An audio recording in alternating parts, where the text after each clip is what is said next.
Hey everybody, this is Kenneth Justin. I welcome you all for our live service. I believe last year was good.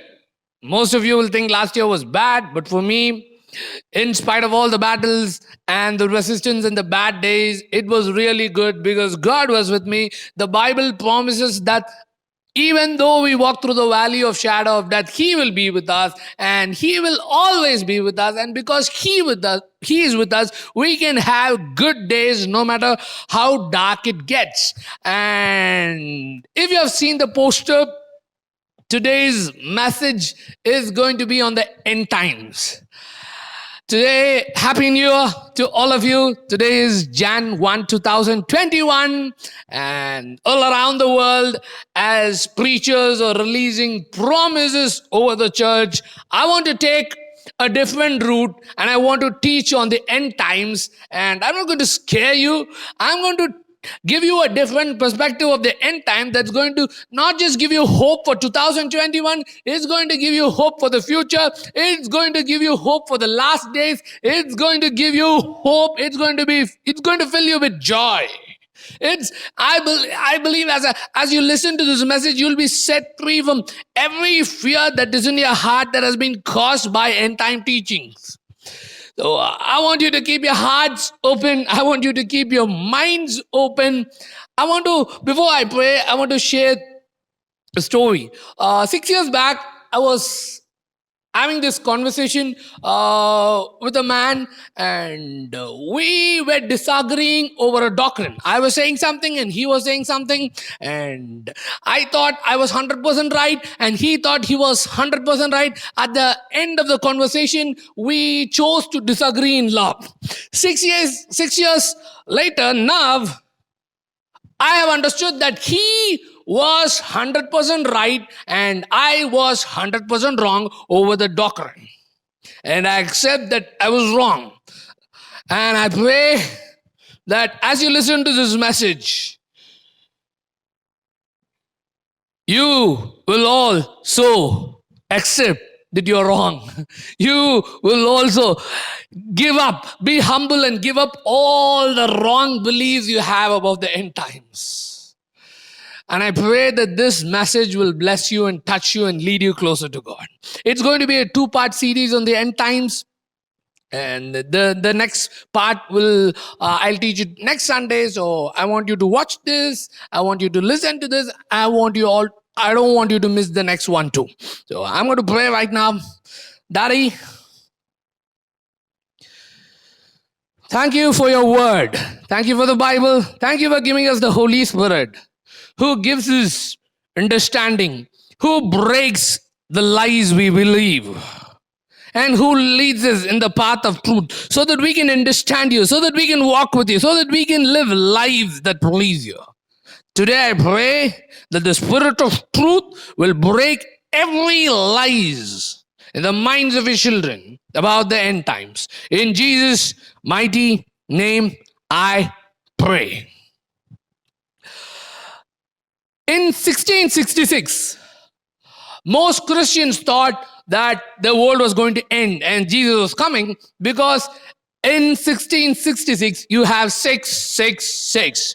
But nothing happened that year. Only the Great London Fire happened, and even in the Great London Fire, only 10 people got killed. And there was this man called William Miller who predicted that the world will end in 1843. But the world didn't end in 1843. Jesus didn't come in 1843. So this man said Jesus will come in 1844. And there was another man called Edgar Whisenant. Edgar Whisenant wrote a book called 88 Reasons That Jesus Will Come in 1988. His His reasoning was that Jesus said, this generation will not pass away before all these things happen. And in 1948, the nation of Israel was born. So 40 years later is 1988. So he said in 1988, Jesus is going to come. And 1988, Jesus didn't come. So he said 1989, Jesus will come. Jesus didn't come. On 1989 too. Then he said 1993. Then he said 1994. Then he said 1997, Jesus didn't come. The end didn't happen. And when this man was releasing his predictions, the channel TBN, they were instructing believers. They had these special programs preparing the church for the rapture. Because this man was 100% sure that Jesus was going to come in 1988. He didn't. Then he was 100% sure that Jesus was coming in 1989. He didn't. Then he went to 1993. Then he went to 1994. Then he skipped and he went to 1997 and Jesus didn't come. And there was this another man of God called Harold Camping. Harold Camping said, Jesus will come in September 6, 1994. He even wrote a book saying that Jesus is coming. Jesus didn't come. And he said, September 29, 1994, Jesus will come. I miscalculated the dates. Jesus didn't come in September 29, 1994. Then in October 1994, he said Jesus is coming on that day and Jesus didn't come. Then he waited for a few years and he said in May 21, 2011, the rapture is going to happen. It didn't happen. Then he said October 21, 2011, the rapture is going to happen and it didn't happen. At the end of his life, Harold Camping said, I was wrong. I kept making wrong predictions. I didn't leave room for mystery. And then from 1995, we have the Left Behind series from Tim LaHaye, which the books also led to movies. And the Left Behind books and the movies have been the foundation of end time teachings of today. Most Christians, most preachers all around the world, they have their theology from these books and these movies that were taken in the 90s and the 80s. And first they said the Antichrist is going to come from Rome. Then they said the Antichrist is going to come from the European Union. They said the Antichrist will be a political leader. They said Antichrist will be a spiritual leader. And all these different predictions and all these different theories. And in the 80s and 90s, people were stocking up food and buying guns in the United States because they expected the Antichrist to show up any moment. They were scared. They were scared that they won't get any food. They were scared that they'll get killed. So they were buying guns and storing up food underground so that when the Antichrist comes, they'll be prepared. And even today, there are people all around the world who take bath with their clothes on because they don't want to get raptured naked. So sounds crazy, but that's what's happening all around the world. I don't want to miss Y2K, 2000, the year 2000, one of the most famous years that was predicted at the end of the world. One of the most famous in history. 2000 is going to be the end of the world. While everybody in the world was expecting 2000 to be a great year because it was a millennium, Christians all around the world were expecting the world to die. They were expecting the world to be destroyed. They were expecting the Antichrist to show up from America or from Rome or from Europe. But nothing happened. There were preachers who said, the computer is going to be used by the Antichrist. They said the credit card and debit cards of today is preparing the way for the Antichrist. And all these different views and perspective on end time teaching has caused so much fear, has caused so much confusion in the church. It's not blessing people. It's not blessing the church. It's not doing any good. And even now, 2020, we had Corona, and there were prophets all around the world who were saying this is the judgment of God. And now we have the vaccination for Corona, and there are prophets and teachers all around the world calling it the mark of the beast. I want to break it for you, like how all those predictions throughout history have been wrong. This is also wrong. The vaccination is not the mark of the beast. You don't have to be scared. Where am I going with all this? Why am I listing all these predictions and teachings that have gone wrong throughout history? I want to tell you that most of the end time teachings out there are completely wrong. They are not good for churches. They're just good for Hollywood scripts. And they are not going to lead the church in the right direction. They're not going to bless the church. They're not going to prepare the church for what's coming. It is negative. It is demonic. And it is damaging the church. And I want to come head on against all those teachings. And like how there are a lot of preachers and prophets all around the world who are prophesying destruction, who are prophesying that the Antichrist is going to rise up soon. I want to say something else. I want to say that in the next few years, there are going to be lots and lots of predictions about the end time. There are going to be lots and lots of predictions about the Antichrist. There are going to be lot of teachings about the rapture and predictions about the rapture, and all those things will be proven to be false. I don't want you to be shaken by all those predictions. A prophet can be right about he can be right in prophesying your birth date. He can be right in prophesying your phone number, but he can be wrong in prophesying about the Antichrist. Just because a prophet gets it right once doesn't mean he is right all the time. So don't be deceived. There's going to be a wave of wrong teachings about the end times. And the reason the enemy is bringing these teachings is to limit the church and confuse the church and divide the church so that the church will not do what God has called the church to do. See, the Bible says God is love, and there is no fear in love. If your eschatological view, eschatology means the study of end times. It is a part of systematic theology, eschatology. Eschatology is the study of end times or the last days. This is the rule I have. If a teaching entertains fear, if a teaching about the end time causes fear, it has to be wrong. That's the number one rule of eschatology. God has nothing to do with fear. God has nothing to do with scaring his church. God has nothing to do with scaring his children.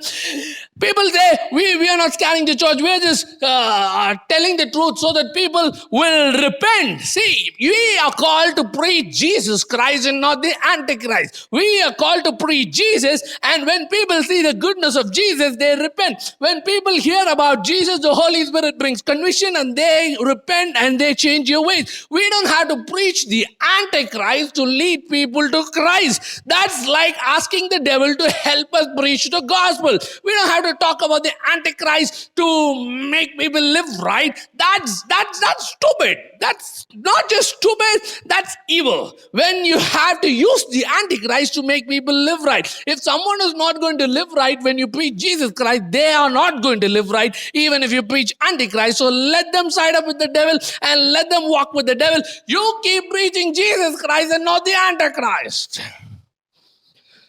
So we need to break or affair with every end time teaching that is causing fear and causing confusion. 10 years back, I was so excited about studying eschatology. I didn't go to Bible school, but I had all these books, lots of books on the end times. And all these different views, and I had these books and I studied these books, and I had my favorite prophecy teachers. I listened to them.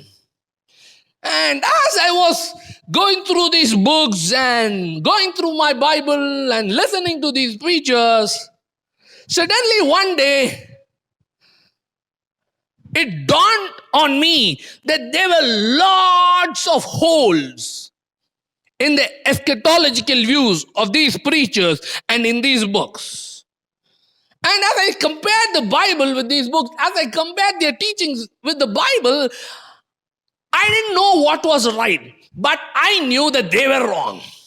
So I had this voice in my heart. I was a new believer. I believe it was God. I had this voice in my heart that tell me not to study eschatology, not to listen to these preachers anymore, not to read these books. So I just locked these books up. I stopped listening to these preachers, and I also didn't dig into my Bible to find out about the end times. I just focused on Jesus. I just focused on studying the Bible so that I can teach people about the first coming of Jesus, so that I can teach people about the gospel of Jesus, about the finished work of Jesus, so that people can fall in love with Jesus and live for Jesus and live good lives that impact others. So I was focused on that, and I just left room for the end time teachings, my end time beliefs to change. And through the years, God kept breaking every belief I had about the end time. Every belief I have about the end time has been destroyed by God. I didn't study anything. I didn't try to learn something. Everything was destroyed. Because when 10 years back, when I was studying all those things, I knew something was wrong, but I didn't know what was right. And as I stopped studying, God started pointing to me what was wrong in those teachings and why those teachings were wrong and how were these teachings formed. And God started breaking those beliefs, and I kept preaching about Jesus. I kept preaching about the kingdom. I kept preaching about love. I kept preaching about purity. I didn't preach on end times. I think this is my first sermon on end times. This is like my first sermon on end times, because I kept it to my heart. I don't want to release it to anybody, because I knew that everything I had learned, everything I had heard from my childhood was wrong. Recently, I saw a video on YouTube of a preacher I respect. He's no more. So this video is like 40 years old. And I'm listening to this video, and this preacher says the world is prepared for the Antichrist to come, and the Antichrist is going to come soon. 40 years have gone. The leaders, he said, who were eligible to become the Antichrist are dead and gone. A generation has passed away, and we are the next generation, and the Antichrist has not yet come. So there is something seriously wrong with eschatology in the church, and we need to break affair with every teaching that needs improvement every generation. See, you don't need to improve a teaching. See, God, we can grow in understanding, but eschatology is like people predict something and then it goes wrong. They predict something else and they say Antichrist is coming from here, and it goes wrong. Then say Antichrist is coming from there. It goes wrong. They say rapture will happen this year. It doesn't happen. They say rapture will happen after 5 years. It doesn't happen, and they keep improving their teaching. So when someone has to keep improving their teaching because it's not working, because it's not happening, when they are prophesying and it's not happening, there is something seriously wrong, and we need to break affair with all these end time teachings that are causing fear and confusion and are really wrong because their predictions are not coming true. Is Jesus coming back? Yes. Is there going to be a day when everybody will be judged? Yes. Do I know when Jesus is coming back? I don't know. It is better to say I don't know than to give a date and give a date and become a false prophet. Because you can have a good heart, you can just release a bad prophecy, but people are going to think you're a false prophet because you print books saying Jesus is coming in 1994, Jesus is coming 1988, Jesus is coming in 2012.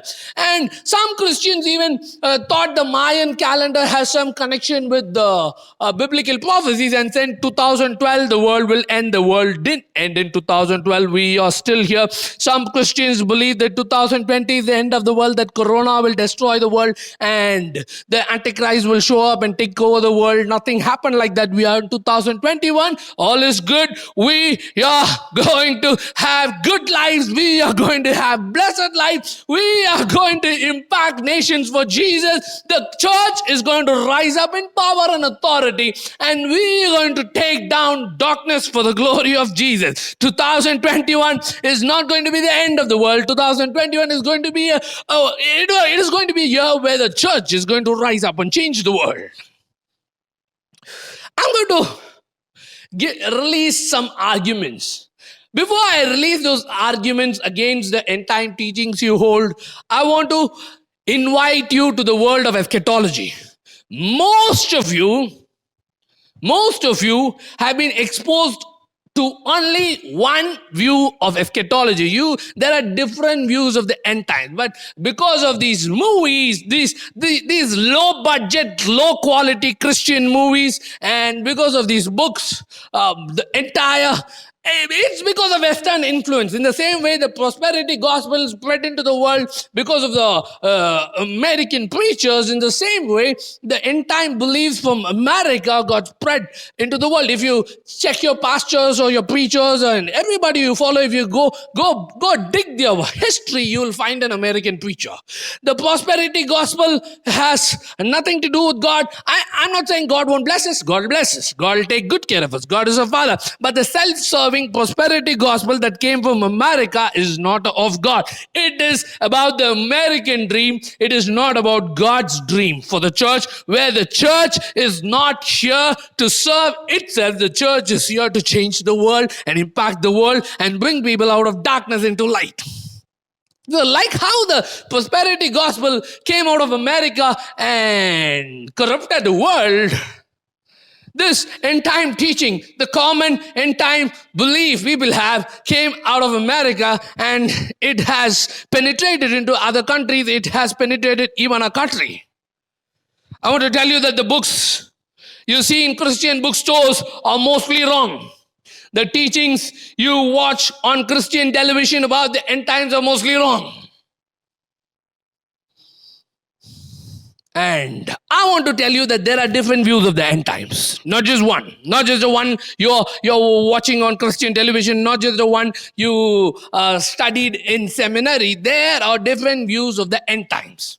There are like 5 different views of the end times. These 5 different views, they have subcategories. The 5 different views are, the first view is historical premillennialism. Historical premillennialism.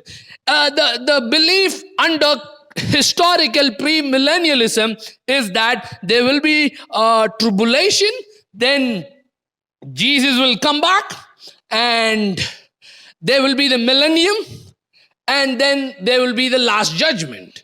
So according to the historical premillennialism, there's no rapture. There's just one second coming of Jesus. There are no 2 comings of Jesus. There's just one second coming of Jesus. So that's it. It's the beliefs are based on millennium. Premillennialism means the coming of Jesus comes before the millennium. So there'll be the tribulation, then there'll be the second coming of Jesus. So according to this belief, the Christians will go through the tribulation, then Jesus will come back, then there'll be the millennium, then there'll be the last judgment. And the second view is the most common view. Dispensational premillennialism. What people normally say, the pre-tribulation rapture.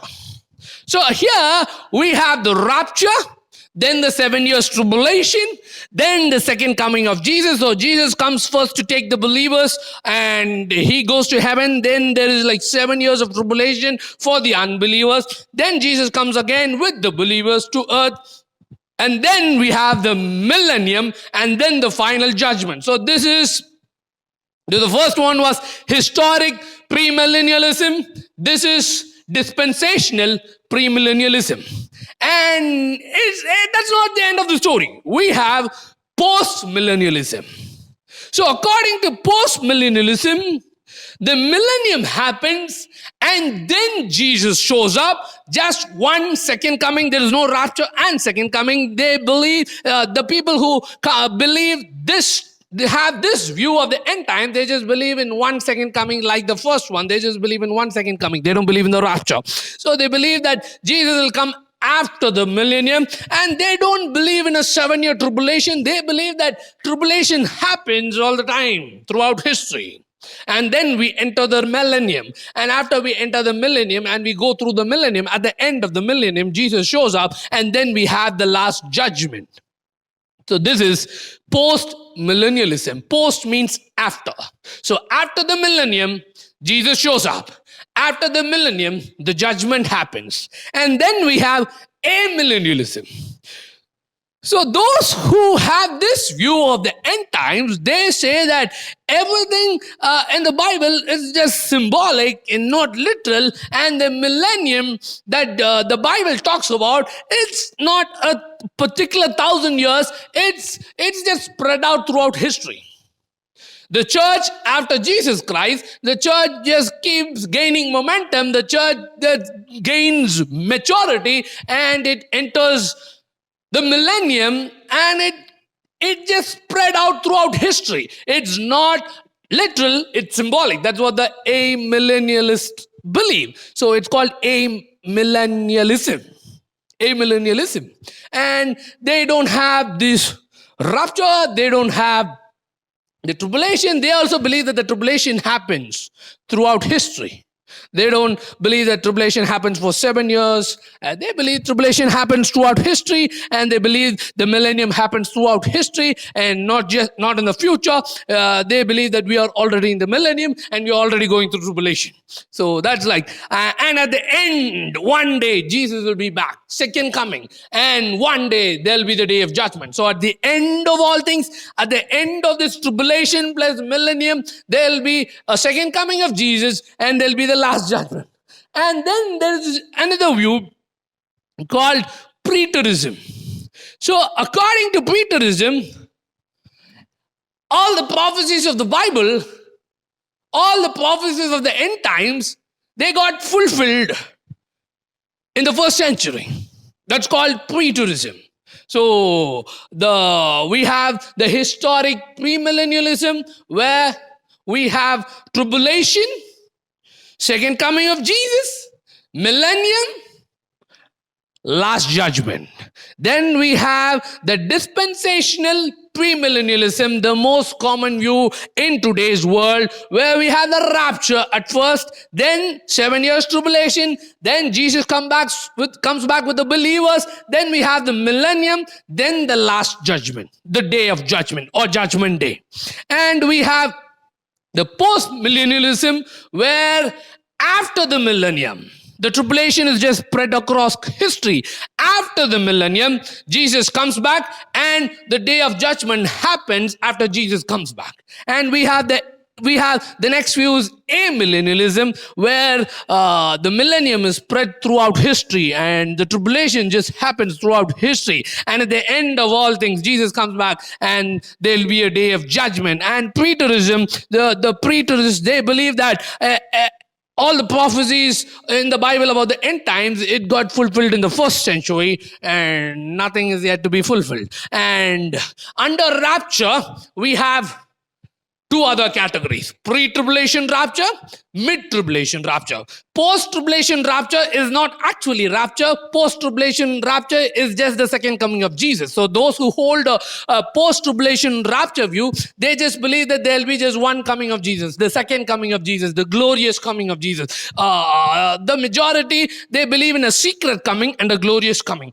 The ones who have a post-tribulation rapture, who believe in a post-tribulation rapture theory, they believe in one coming of Jesus, the second coming of Jesus. So we have the pre-tribulation rapture where Jesus comes before the 7 years of tribulation. Then we have the mid-tribulation rapture where Jesus comes in the middle.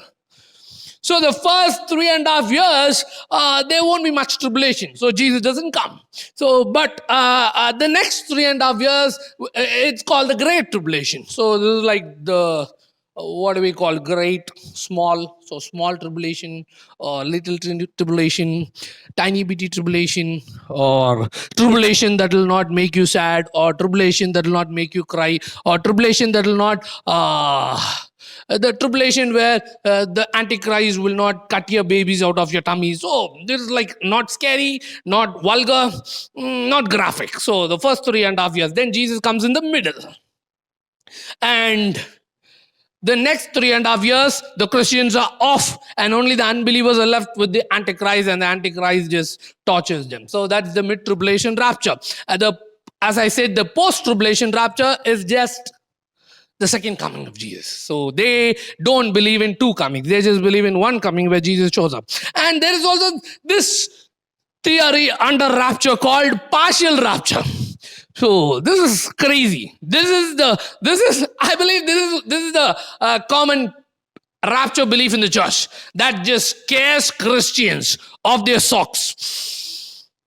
According to this belief, according to this teaching, only the Christians who are good and nice, only the Christians who are praying and waiting, they'll go in the rapture. The other Christians will be left behind to play ping pong with the Antichrist. So that's the elephant in the room that's causing so much fear in the church, because nobody knows who will be taken away and who will be left behind. That's like, that sounds good for a movie, where you don't know what's going to happen. It's like an edge of seat thriller, where you don't know whether you'll go or not. You don't know whether you're praying much or not. You don't know whether you're doing enough or not. You don't know whether you're pure enough or not. Only on the day of rapture you know. Because, and if you see these movies or these videos, suddenly one person leaves their clothes and they disappear, and this other person is left back. And that's partial rapture theory. And these are and under preterism, the fifth view, under preterism, there are two subcategories: the full preterism and partial preterism. Full preterism means all the prophetic passages in the Bible have been fulfilled in the first century. Partial preterism means most of the prophetic passages in the Bible have been fulfilled in the first century, but a few are yet to be fulfilled in the future. So we have these 5 different views of the end times, but most of you have been exposed only to one, and that's what's scaring you, because you think you believe in partial rapture theory, most of you, and you're scared, and you think your pastor has to teach you about the Antichrist once in every month, and your pastor has to teach you about Judgment Day and scare your hell off so that you will live for Jesus. But my Bible says people repent when we preach the gospel. My Bible says when we preach about the gospel of Jesus Christ, not the gospel of the Antichrist. Jesus said, go and preach the gospel. He didn't say go and preach eschatology. I'm not saying eschatology is not important. Eschatology is important. But most people out there are so focused on eschatology that they are forgetting the gospel of Jesus Christ. And that's wrong. And there are like 4 different schools of thoughts when it comes to the end times. I talked about 5 different views or 5 different teachings. There are 4 different perspectives people use to see the end times. One is futurism. Futurism. According to futurism, Most of the prophetic passages in the Bible are going to happen in the future, somewhere in the future. I don't know when, and there'll always be these crazy fellows who will be predicting it. But most people who come under the futuristic belief, they believe that everything is going to happen in the future. Everything is going to be in the future. Something, or everything the Bible promises is going to be in the future. It's going to be the future. And some people have this extreme belief that everything that's good is going to happen in the future. Now we'll walk like beggars, and only in the future everything will all be good. That's futurism. Then we have preterism, and the preterists believe that all the prophetic passages happened in the past. So the futurists go to the future, and the preterists, they go behind and say everything happened in the past. Then we have historicism. These people believe that the prophetic passages in the Bible, they're not just going to happen in the future, they've been happening throughout history. The Bible is a historical book filled with prophecies about history that have been unfolding throughout history for centuries, 2nd century, 3rd century, 15th century, 16th century. So that's what the people under historicism believe. Then we have idealism. Idealism, again, it's symbolic. Everything the Bible talks about is symbolic. It's just symbolic of the battle between good and evil, the battle between God's people and evil that spread across history. So we have 4 different perspectives on how people see the end times.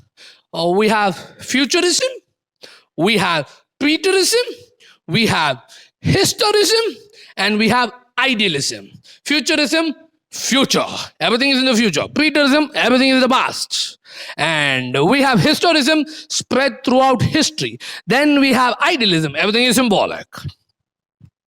So it's not just what your pastor taught you. It's not just what the Bible teacher on Christian television taught you. There are different views, and different preachers hold different views.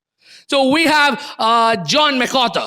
I believe most of you know who is Pastor John MacArthur. So John MacArthur has a dispensational, pre-tribulational rapture view.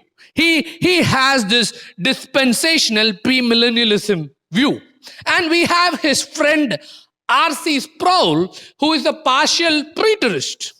So they are friends, but their end time views are completely different. He believes in the rapture. He believes in the pre-tribulation rapture, John MacArthur, and R.C. Sproul, he has a partial preterist view. So we have all these preachers disagreeing with each other, and there are all these different kinds of views about the end times, and not just the view you got from the low-budget Hollywood movies. No, I shouldn't say the Hollywood movies, because Hollywood is making good movies. It's just the Christian movies that are of low quality.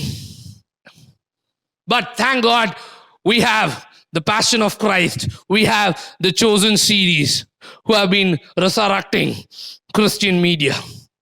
So I'm going to lay down arguments and disturb your beliefs a bit.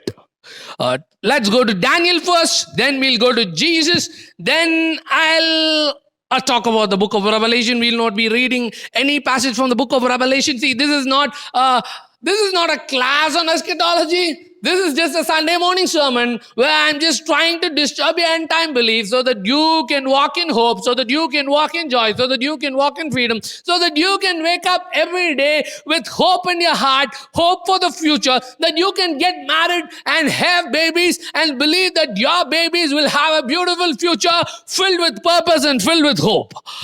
Turn your Bibles to Daniel chapter 2. If you're someone who has already been into studying the end times, I believe that you'll know this passage. This is a dream Nebuchadnezzar had, and Daniel shows up to interpret the dream. So let's read it. Daniel chapter 2, verse 31. Your Majesty looked, and there before you stood a large statue, an enormous, dazzling statue awesome in appearance. The head of the statue was made of pure gold, its chest and arms of silver, its belly and thighs of bronze, its legs of iron, its feet partly of iron and partly of baked clay. While you were watching, a rock was cut out, but not by human hands. It struck the statue on its feet, and it struck the statue on its feet of iron and clay and smashed them. Then the iron, the clay, the bronze, the silver, and the gold were all broken to pieces and became like a chaff on a threshing floor in the summer. The wind swept them away without leaving a trace. But the rock that struck the statue became a huge mountain and filled the whole earth. This was a dream, and now we will interpret it to the king. Your majesty, you are the king of kings. The God of heaven has given you dominion and power and might and glory. In your hands he has placed all mankind and the beasts of the field and the birds in the sky. Wherever they live, he has made you ruler over them all. You are that head of gold. So Daniel tells us, so this is statue, head of gold. Then we have the chest and arms of silver. Then belly and thighs of bronze. Then legs of iron and feet of iron and clay. Daniel tells us who's the head of gold. Nebuchadnezzar. It is talking about the Babylonian kingdom. After you, another kingdom will arise inferior to yours. Next, a third kingdom, one of bronze, will rule over the whole earth. So the next kingdom that came after the Babylonian kingdom was the Medes and Persian kingdom. Every prophecy teacher will agree on that. That's history. So we have the Babylonian kingdom, the head of gold. Then we have the silver. That's the Medes and Persian kingdom. Then we have the third kingdom. And the third kingdom is a bronze kingdom, and the Bible says the third kingdom will rule the world. The Greek kingdom, Alexander the Great. Finally, there will be a fourth kingdom, strong as iron, for iron breaks and smashes everything, and as iron breaks things to pieces, so it will crush and break all the others. So after the kingdom of Greece, after the Greek kingdom, we had the Roman kingdom. And Romans were ruthless. They were like iron. They were destroying nations. They were bringing people down. They were making nations subject to them. So every prophecy teacher will agree that that's talking about the Roman kingdom. Nobody disagrees on all. Everybody, they can have different end time views. But when they come to this passage, they say it's the Babylonian kingdom. We agree. It's the Medes and Persian kingdom. We agree. It is the Greek kingdom. We agree. Yes, it's the Roman kingdom. We agree. So now we are done with the legs. But when we come to the toes, everybody start fighting. No. Some people believe those 10 toes, those 10 rulers will come in the future. Somewhere in the future. In a future, we don't know when. It can be 2,000 years after Daniel. It can be 2,500 years after Daniel. We don't know, but it's somewhere in the future. Some believe that these rulers came out. The next kingdom came out of the previous kingdom. And the Bible here says, just as you saw that the feet and toes were partly of baked clay and partly of iron, so this will be a divided kingdom. Yet it will have some strength of iron in it, even as you saw iron mixed with clay. As the toes were partly iron and partly clay, so this kingdom will be partly strong and partly brittle. I believe this was still the Roman kingdom. Iron. All the prophecy teachers, they believe it's the Roman kingdom. But they say, most prophecy teachers, they say that this Roman kingdom is going to come in the future. But that's like inconsistent with the vision or dream Nebuchadnezzar had. After the Babylonian kingdom comes the Medes-Persian kingdom. After the Medes-Persian kingdom comes the Greek kingdom. After the Roman kingdom, there is a prophetic gap. And this idea of prophetic gap or this idea of separation is not mentioned here. It's from the minds of people. It has been inserted there. I believe the 10 kings were part of history, and they were there when Jesus showed up, because everybody agrees that the rock that showed up was Jesus. Guys, yes, Jesus is the rock that showed up, and that rock dashed the Roman kingdom. It didn't dash the Roman kingdom in a physical way, it dashed the Roman kingdom in a spiritual way, because the kingdom of God came as a spiritual kingdom when Jesus showed up. The problem with end time teaching, the problem with the common understanding of end time, main problem I have is that they have this church age and the kingdom age, which is not revealed in the Bible. There is this church age, then there will be the kingdom age. But my Bible says John the Baptist said, repent, the kingdom of heaven is near. Then Jesus shows up and says, repent, the kingdom of God is near. Then Jesus tells his disciples, go and preach the good news of the kingdom. Jesus didn't say, go and preach the good news of the church. If you study Matthew, Mark, Luke, John, Jesus just mentions the church twice. He is talking about the kingdom. The kingdom is not going to come in the future sometime. The kingdom is already here. The kingdom came 2,000 years back. Jesus is the king. He is the king of the kingdom, and he has established his kingdom on earth, and the kingdom of God is expanding through the church on earth. No. We are in the church age. The kingdom age is in the future. The reason people have these reasonings and thinking in their mind is because of this. They have these reasonings like how John the Baptist had his own reasonings in confusion. John the Baptist looked at Jesus and said, this is the Lamb of God. This is the Savior of the world. This is the Messiah. This is the man I'm talking about. This is the Son of God. It's him. He's here. And then John the Baptist gets arrested. He's in prison. Days go by. Jesus didn't come to rescue him. Jesus didn't come. The king is here. The kingdom is here. I think I missed it. I think he is not the one.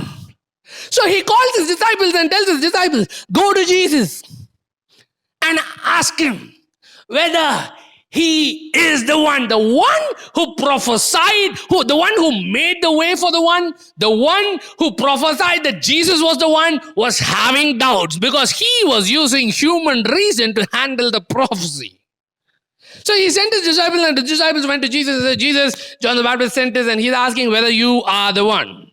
And Jesus said, the blind are seeing, the dead are being raised, the lame are walking, the good news is being preached to the poor. I am he. Go and tell John. Like how John got confused, like how John wasn't able to grasp what God was doing because he was using human reason. If the kingdom is here, if the king is here, he should set me free from prison. He has not set me free from prison, so I think he's not the one. I have to wait for someone else. So in the same way, preachers look at their daughters who are sick and think, my daughter is sick, so I think the kingdom is not here, because if the kingdom is here, my daughter will not sick. I have back pain. If I have back pain, the kingdom is not here, because if the kingdom is here, I will not have back pain. I have this financial issue for 5 years, and if the kingdom is here, I'll not have this financial issue, so I think the kingdom is in the future. We look at life like how John the Baptist looked at life and start questioning the prophecy. You see, prophecies must be received by faith, not by reason. When you don't see the manifestation of the kingdom in your personal life and in your church life, you don't question the prophecy, you question your experience and start believing the word of God. Start believing the word of God. Start believing the word of God till your experience changes. You must not bring down truth to match your experience. You must raise your experience to match truth. And the truth is, the kingdom has come. The job of the church is to take the kingdom of God. Study the Bible. Paul said, for the kingdom of God is not a matter of talk, but of power. He was not talking about a distant future where in the kingdom there will be manifestations of power and there'll be less talk. He was talking about the present. He was talking about his ministry. He was talking about the time when he was alive, and he said the kingdom of God is not a matter of talk, it is of power. The kingdom came when Jesus came. The kingdom has been on earth for 2000 years. Just because it doesn't satisfy human reason doesn't mean it's not here. Like John the Baptist, we must not think like John the Baptist. We must start seeing it by faith, knowing that the prophecy of the vision given to Nebuchadnezzar has been fulfilled.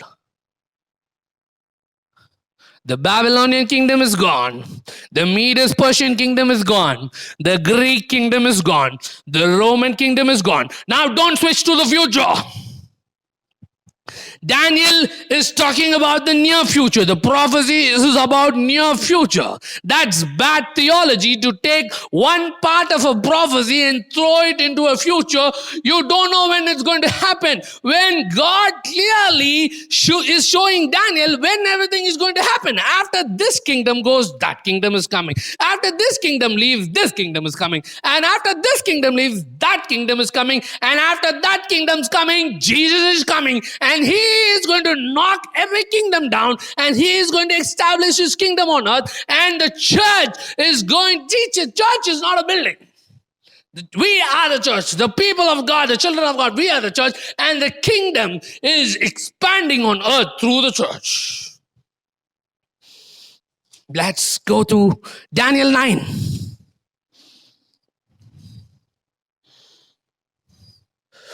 Daniel 9 verse 24.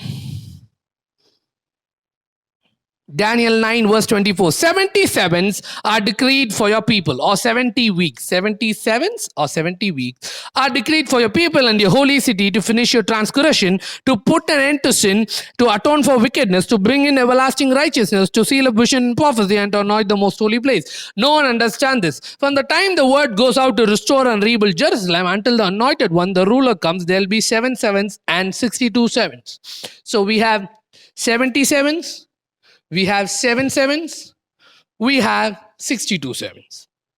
So it's also translated in a different version as 70 weeks, 62 weeks, and 7 weeks.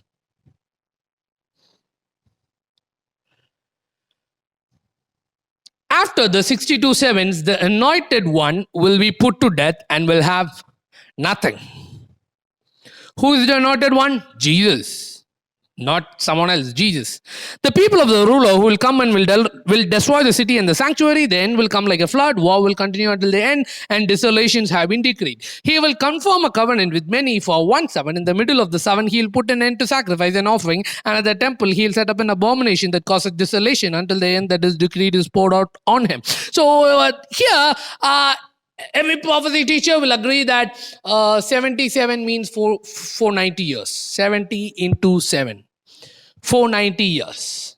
And 62/7 is 434 years. Then 7/7 is 49 years. So we have 490 years, we have 434 years, we have 49 years. So we have, and he says, when will this clock start? He says, when the decree is released to rebuild Jerusalem, this clock will start. And the clock started in 457 BC. So from 457 BC, 434 years, 49 years, 483 years, we are in 27 AD. 27 AD is when Jesus started his ministry.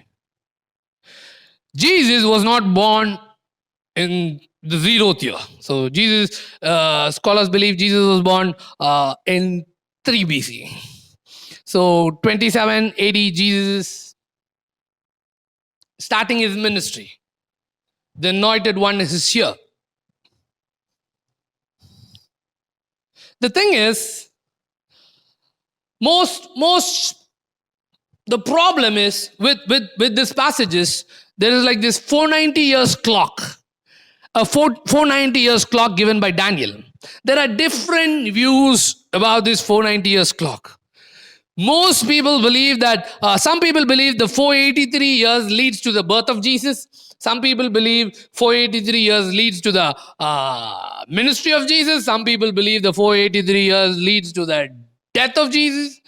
And then we are left with 7 more years. The Great Tribulation. That's like doing theology on drugs. 483 years happens in a sequence. Then the 7 years jumps into the future where you don't know when it's going to happen. I'm not saying this is what I believe. I'm just questioning what's being taught. I don't hold a particular view of the end times. I just know what's wrong. So 490 years, see, when you need to study the chapter in context. If you study the chapter in context, you know that the 490 years prophecy was birthed out of a 70-year prophecy where Daniel is praying to God. God, there was a prophecy 70 years. I think it's done. Why things are not working? And an angel shows up and releases his revelation. If you take the 70-year prophecy of Israel, it was not split. It was not 63 and 7 or 60 and 10. It was a 70-year prophecy. In the same way, there is this 490 years prophecy. I believe it started when Jerusalem was, the decree to rebuild Jerusalem was released, and I think it just happened.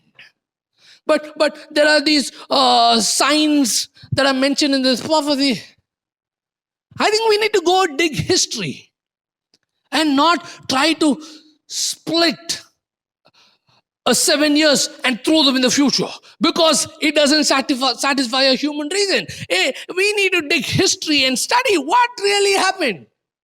490 years, what really happened? Did something happen? The 7 years we are throwing into the future, did something significant happen in the first century when Jesus showed up? That's a messianic prophecy there.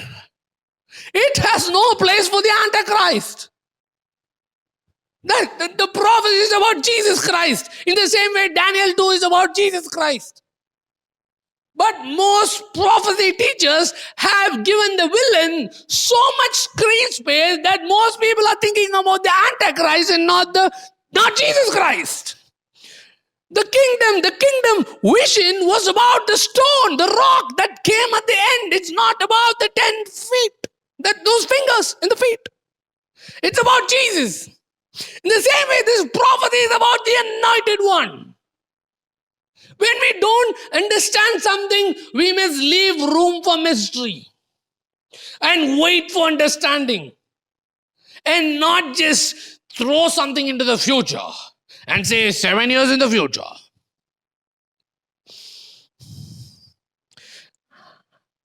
I believe most of you will have arguments against me now. No, it's right. 483 years plus 7 years. 483 years happened then, 7 years in the future. Blah, blah, blah, blah. See, I'm not here for an argument on eschatology. I'm just here to disturb your views on eschatology so that you'll go and study your Bible. I'm not standing here as a scholar who knows everything. I'm just standing here as a man who knows that something is wrong. Then Matthew 24. Matthew 24 is another passage people use and say, this is going to happen, that's going to happen. Pregnant women, be careful. Pregnant women, be careful. The Antichrist is coming. He'll cut your baby out. So don't get pregnant. When the prophecy teachers say the Antichrist is coming, don't get married. Don't get pregnant. If you get pregnant, the Antichrist will come and cut your baby out. And Jesus Christ will be looking from heaven and he won't care. So that's what most people teach. Garbage. Matthew 24:34. Truly I tell you, this generation will certainly not pass away until all these things have happened. Heaven and earth will pass away, but my words will never pass away. Truly I tell you, this generation will certainly not pass away until all these things have happened. I've studied Matthew 24 again and again and again and again and again and again and again and again. And every time I come to 34, it says, in this generation will not pass away until all these things have happened. I start thinking, what are people teaching? Did all these things happen then? I don't know. But Jesus said it. Jesus said, in this generation. No, that's symbolic. That's a prophetic number. Okay, 40 years. Prophetic number. 40 years is a generation. According to the Hebrews, 40 years is a generation. So if you are going to make it a prophetic number, for one day with the Lord is 1,000 years. That's how you say, right? It's in the future. Long. So 40 years into 365 days into 1,000 years.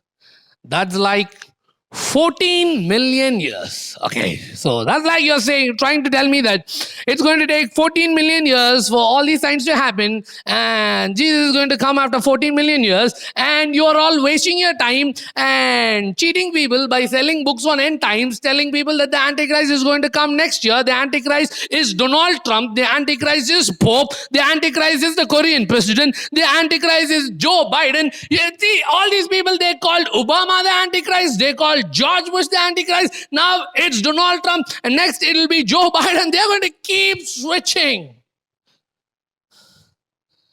If this is symbolic, I think it's going to take 14 million years. I think we don't have to think about eschatology. I'm not saying what I'm saying. I'm just saying what you know is wrong.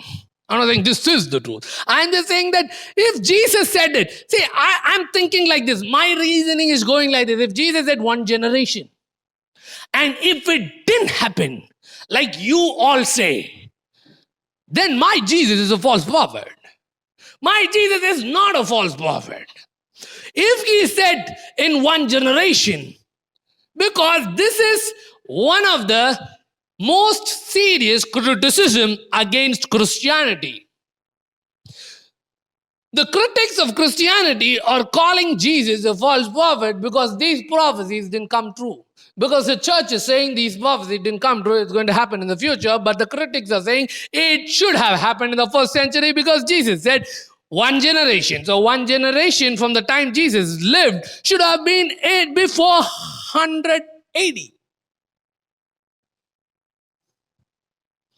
Truly I tell you, the generation will certainly not pass away until all these things have happened. Jesus said, I am like how Jonah was to Nineveh, I am to this generation. Jonah was a sign for the people of Nineveh who lived during Jonah's time. So Jesus was a sign for the people who lived during his time. I don't know whether that makes sense to everybody, but I believe it will. The book of Revelation. I'm not going to go into the book of Revelation. If I write a letter, and in that letter, I write the word dog, and I stick a picture of a dog, and I send it to 100 people. And out of those 100 people, 80 of them, they love dogs. 20, they're scared of dogs. So when the 100 open that letter, the 80 will look at the letter and they're going to be like, oh, good news. Dog. It's a dog. It's a doggy. I love dogs. So they're going to be happy opening my letter. But the other 20, they're going to be sad opening my letter. They're going to be depressed opening my letter. They're going to be, their response would be fear. Their response would be joy. But if you want to know the intention behind the letter, the intention behind the word dog, or the intention behind the image of a dog, you need to talk to me, because I was the one who wrote the letter. I was the one who stuck that picture there. And if I am not alive, you need to try to find my context. John is not alive now. If John was here, all these confusions would not be here. He would have come and confronted all the different end time views we have and said, this is wrong, that's wrong, that's wrong. You are trying to sell your book, and you are trying to make a nice movie with your teachings, and this is wrong, this is wrong. You're cheating people, bam, bam, bam, bam. He would have gone against all the end time teachings, and he would have given us the right view, because God gave the revelation to John. He understands the context, he understands the setting, he understands the culture. We don't. Most of the end time teachings on planet Earth now have come from the Western world, and John didn't live in the Western world. Apostle John, the apostle of love, was not an American. He didn't watch Hollywood movies. He didn't watch apocalyptic movies. Apocalypse. Hollywood says apocalypse. The apocalyptic movies are movies that have a portrayal of the end times or the end of the world. Do you know where they got that word from? From the church. And do you know what the meaning of the word is? Apocalypse means revelation. The last book of the Bible is a book of Revelation. Revelation means revealing. Revelation doesn't mean end times. Revelation doesn't mean end of the world. Revelation doesn't mean last days. When Jesus said these signs, when the disciples asked Jesus, and when Jesus said end, when his disciples asked, when will be the end of? When will be the end? The word there is not end of the world. It is end of age.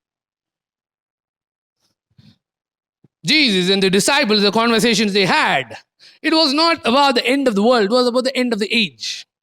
The word there is age, not world.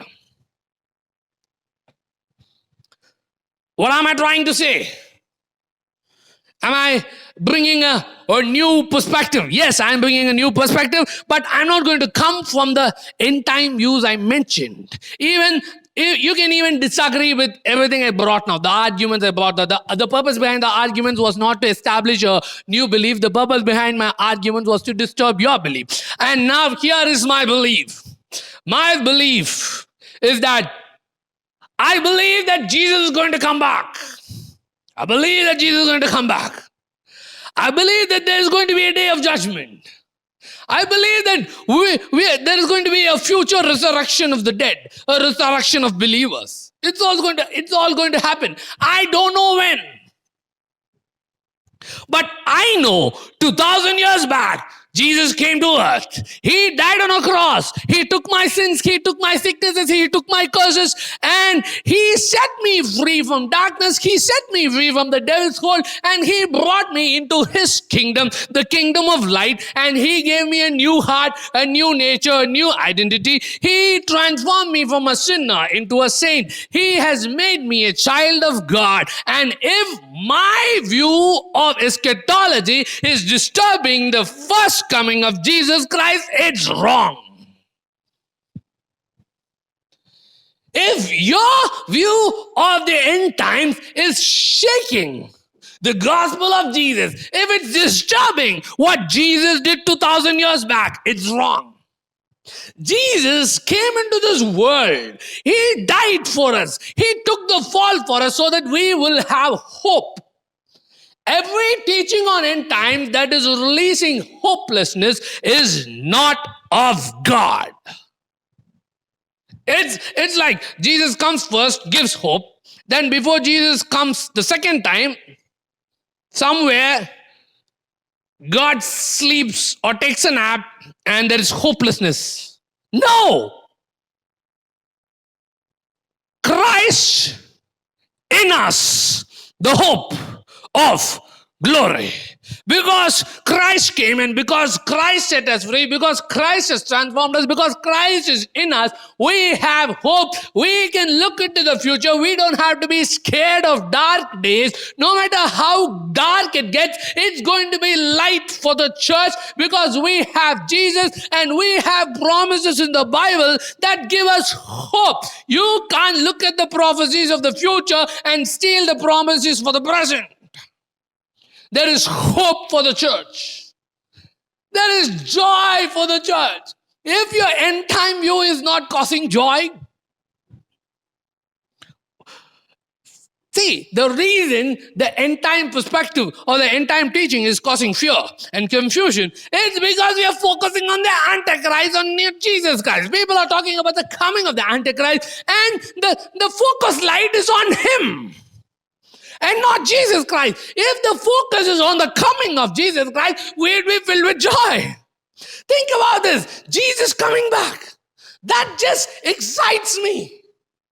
That just fills my heart with excitement and joy. Jesus is coming back. Antichrist is coming. That leaves you scared. Jesus is coming back. And if you want another blow, the Bible,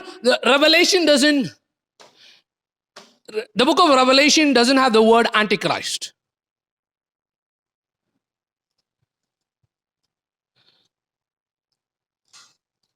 The word Antichrist is in the book of 1 John. Turn your Bibles to 1 John, 2nd chapter.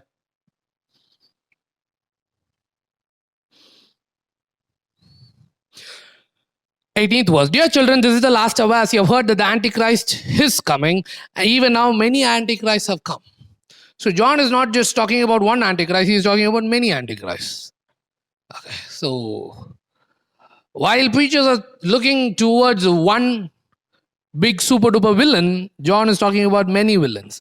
This is how we know this is the last hour. They went out from us but they did not really belong to us. For if they had belonged to us, they would have let's go to 21. I do not write to you because you do not know the truth, but because you do know it, and because no lie comes from the truth. Who is the liar? It is whoever denies that Jesus is the Christ. Such person is the Antichrist. Everybody who denies Jesus is the Son of God. Everybody that denies that Jesus came in the flesh is the Antichrist. So, a lot of people are Antichrists. And if you believe that everything that's seen in the book of Revelation is talking about the Antichrist, why didn't John use the name Antichrist? John is already familiar with the word Antichrist. He is writing about it in 1 John. So, if God is showing something in a vision, and if he knows that's the Antichrist, he should have used the word Antichrist in the book of Revelation. He didn't use the name of the Antichrist in the book of Revelation. While the identity or even the existence of the Antichrist is questionable, there is no doubt that 2,000 years back, there was a man called Jesus Christ, who was not just a man, he was God in the flesh. And that Jesus died for you. And he died so that you will have hope. So let's forget this one world ruler and start focusing on the King of Kings and the Lord of Lords, Jesus Christ. And when we put our focus on Jesus, when we look at end times with this perspective where you're not seeing at some joker called the Antichrist, you are looking into the future and seeing the hero, Jesus Christ, who is coming down from heaven with glory and power and authority. Let's focus on Jesus. When we focus on Jesus, we'll have joy. When we look back to the cross, not when you just look forward and forget the cross, you'll be left hopeless. But hopelessness is from the devil. God gives us hope. God fills us with hope. And to be filled with hope, we need to look at the cross. We need to look at the love of Jesus. We need to look at the goodness of Jesus. If an eschatological view is disturbing the gospel of Jesus and disturbing the first coming of Jesus, that's wrong. If it's not giving you hope, it's wrong. If it's not filling you with excitement, joy, it is wrong. I am excited about the end times. I'm happy about the end times because I'm going to see Jesus. And I'm going to live happily ever after with Jesus. No. Before that, all these, who cares? Jesus is coming. And we don't even have to wait for Jesus to come to live happily ever after. We can live happily ever after even today because Jesus is in us.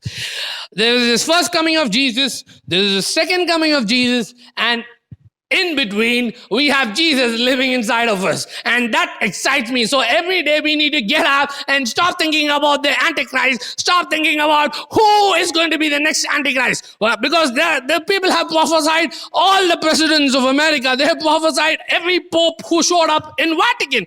And now they're looking for the next president and the next pope to prophesy that this is the Antichrist. Let's break our affair with all this end time drama and let's focus on Jesus. Let's wake up every day excited, filled with joy and filled with excitement, knowing that Jesus is in us. Filled with excitement, filled with joy, knowing that one day He is going to come back. I don't know how it's going to be, but He's coming. Hope, joy, the gospel of Jesus. Jesus, when He talked about God, He said, and Jesus is God. When he was revealing the Father, He said, if an earthly father will not give you a snake or a scorpion when you ask for food, how much more will your heavenly Father fill your life with good gifts?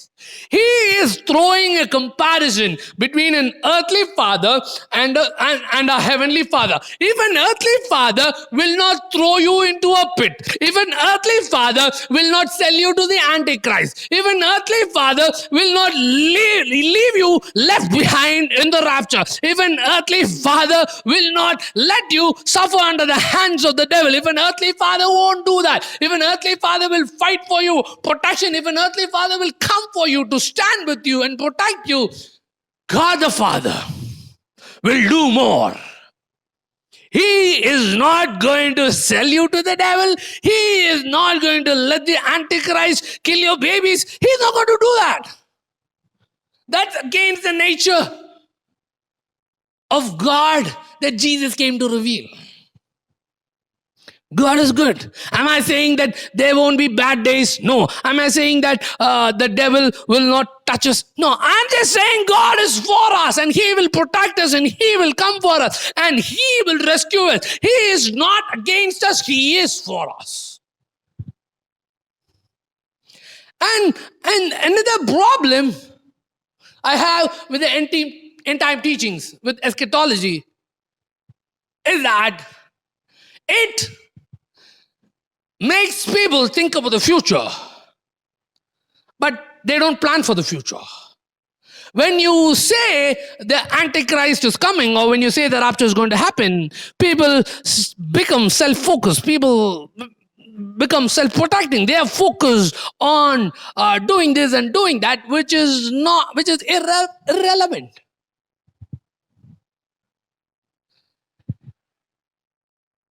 See, when one day Jesus is going to come back, that's for sure. All the different views, they believe that. And one day there's going to be a day of judgment.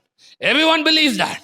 You can talk with someone who believes in the pre-tribulation rapture. You can talk with someone who believes in the post-tribulation rapture. You can talk with someone who has a preteristic belief. You can talk with all of these folks and they'll tell you there's going to be a future judgment on judgment day. Jesus is not going to ask, did you find out who was the Antichrist? Jesus is not going to ask you, where did you find out where the Antichrist was going to come from? Jesus is not going to ask you, did you know what the mark of the beast was about? Jesus is not going to ask you, did you learn how the rapture will work? Jesus is not going to ask you, did you read all the Left Behind books? Jesus is not going to ask you, did you watch all the Left Behind movies? Jesus is not going to ask ask you all of that, he is going to ask you, did you learn to love? Did you do what I called you to do? Did you walk in purity? Did you love your neighbor? Did you love your enemies? Did you do good to people? That's what Jesus is going to ask. If an eschatological view is not leading people to walk in love and purity and to good works, that's wrong. This is my case. If you want to believe in the Antichrist, believe in the Antichrist. If you want to believe that Donald Trump is the Antichrist, do that. But remember Jesus Christ. If you want to believe that the Pope is the Antichrist, that's up to you. But I want you to know that there is someone called Jesus Christ. He is the greater one, not Antichrist. If the people, if I preach like that, people say, you're asking us to be excited about the end times. You're asking us to be joyful about the end times. You're asking us to be hopeful about the end times. What if the Antichrist comes? You're not preparing people. What if the Antichrist comes? See, we don't prepare people by talking about the Antichrist. We prepare people by talking about Jesus Christ. If someone is not going to change when I teach about Jesus Christ, that person is not really changing. When you're talking about Antichrist, that person is just scared and faking it. What will you do if the Antichrist comes? I have Jesus Christ. What will you do if the rapture happens? I'll go. What will you do if the rapture theory is wrong and the church goes to the tribulation? I don't care. Even though I walk through the valley of shadow of death, he will be with me. And he will set a table for me in the presence of my enemies. 1,000 may fall at one side, 10,000 may fall at the other side, but nothing will come near me.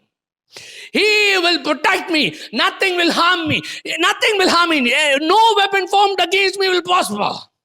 The Antichrist can come against me with super duper guns. It won't work.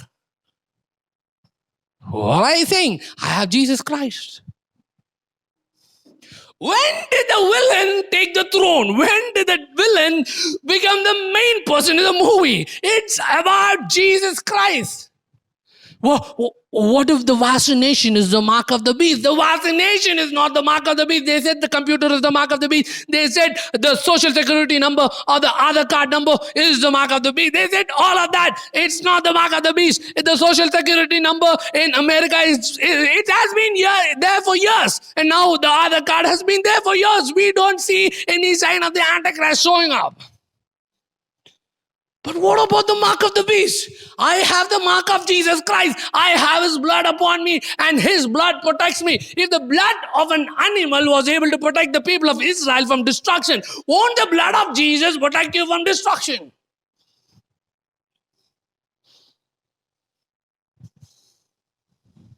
Rapture or no rapture? We have Jesus. Antichrist or no Antichrist, we have Jesus. Tribulation or no tribulation, we have Jesus. Great tribulation or tiny bitty tribulation, we have Jesus.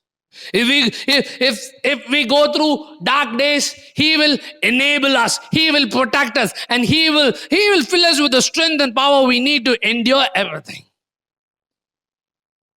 If someone big like the Antichrist shows up, like how they describe him in the movies and in the books, we don't have to be afraid. We have Jesus Christ. We have Jesus. And I'm talking about an eschatological view where our focus is on Jesus. Our focus is on the first coming of Jesus, and with the first coming of Jesus, we look at the second coming of Jesus. Our focus is on the goodness of God. Our focus is on the promises in the scripture that promises protection, that promises victory. When did those promises become outdated? Psalm 91, not for the future. Psalm 23, not for the future.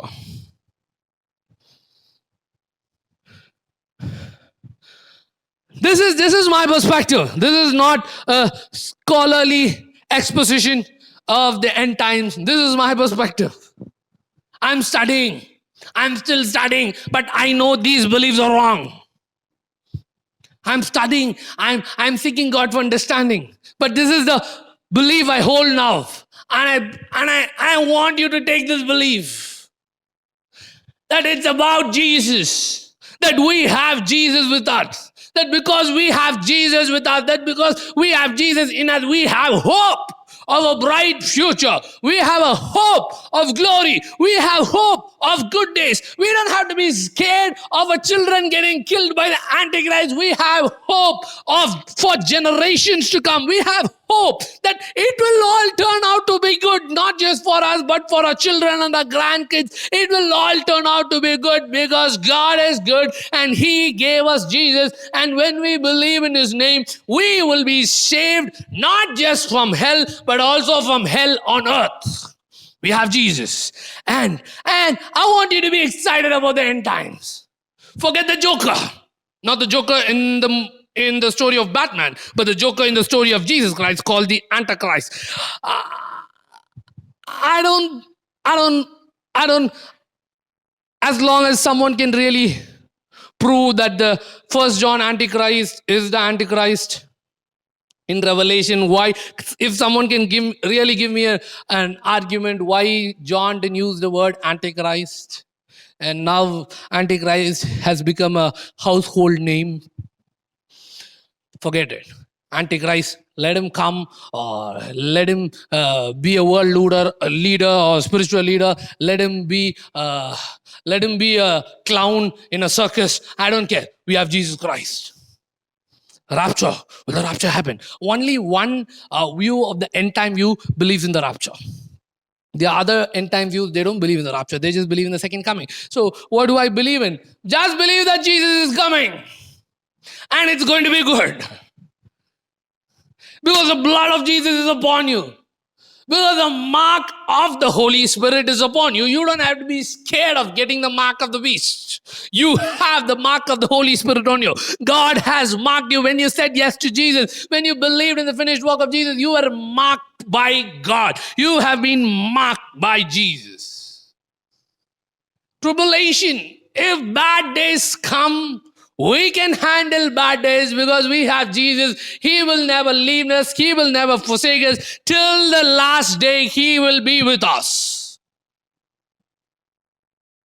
And let's just focus on building His kingdom. Let's just focus on doing good. Let's just focus on loving our neighbors. Let's just focus on being nice to people. Let's just focus on feeding the poor. Let's just focus on helping people who are stuck in prostitution. Let's just focus on helping the kids who are in the street. Let's just focus on building this world. Let's stop prophesying and speaking about the end of the world. See, you don't have control over the end of the world. You don't have the power to end the world.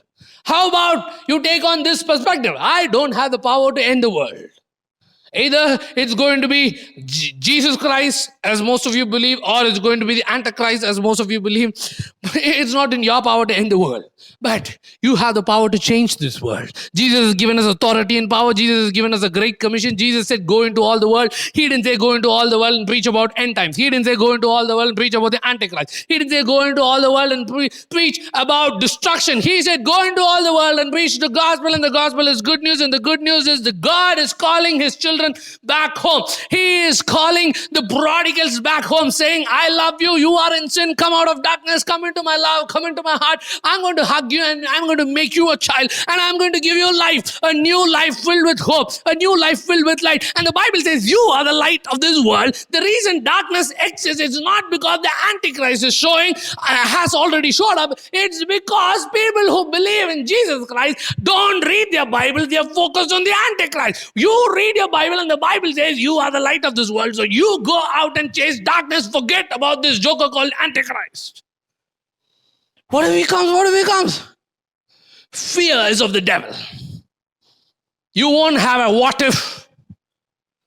What if he comes and cuts your head off? For me, to live is Christ or die is gain. I have an answer for everything. I don't have a well-constructed eschatological view, but I have an answer for everything. I'm not scared of the future. I'm not scared of the Antichrist. I'm not scared of the tribulation. I have hope. In Jesus, I have joy. I have excitement about the end times because we have Jesus Christ. I'm going to pray right now. Daddy, right now I pray that you will set your children free from every wrong, stupid understanding about the future.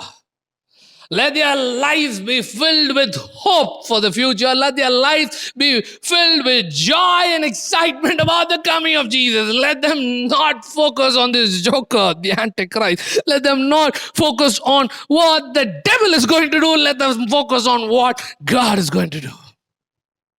That I pray for understanding. I pray for freedom. I pray that you will open their eyes so that they can see hope, joy, and a bright future. So that they can see Jesus seated above everything, seated on the throne, who has power and authority over everything. In Jesus' mighty name I pray. I pray that you will go and study the Bible and start questioning everything you have believed. I want to finish with this a funny story. And it was like 8 years back. Every morning I used to wake up and I'll go to the roof to pray. And every day I used to, every day as I used to go to the roof and pray, and there'll be this another Christian family. They'll also come to their roof and they'll also start praying. So every day I'll go at a particular time, and after some time I'll be able to see them. They'll also come and sit there and they'll also be praying. And that day I go up during my usual time of prayer and they are not there. Oops. Okay, I thought, okay, they would have slept today. Okay, they would have been to a function the day before, so they would have been tired, so they're sleeping. So I go back. So every morning I used to send. That time we didn't have WhatsApp, so we had SMS. So I used to send SMS. I used to send verses to the people I know who were believers, and there were a few unbelievers in my list. So I sent this SMS. And my SMS didn't get delivered to good Christians. And it got delivered to the bad Christians. It got delivered to the unbelievers. And I thought the rapture happened. I thought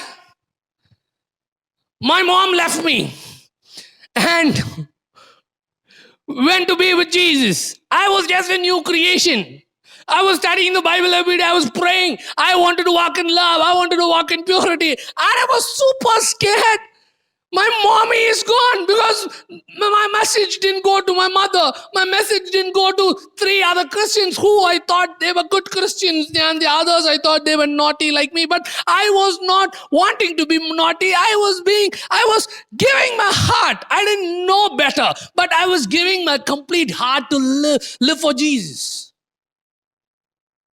I had sins in my life, but I didn't want to sin. I wanted to be pleasing to Jesus. And on this day, I got super scared.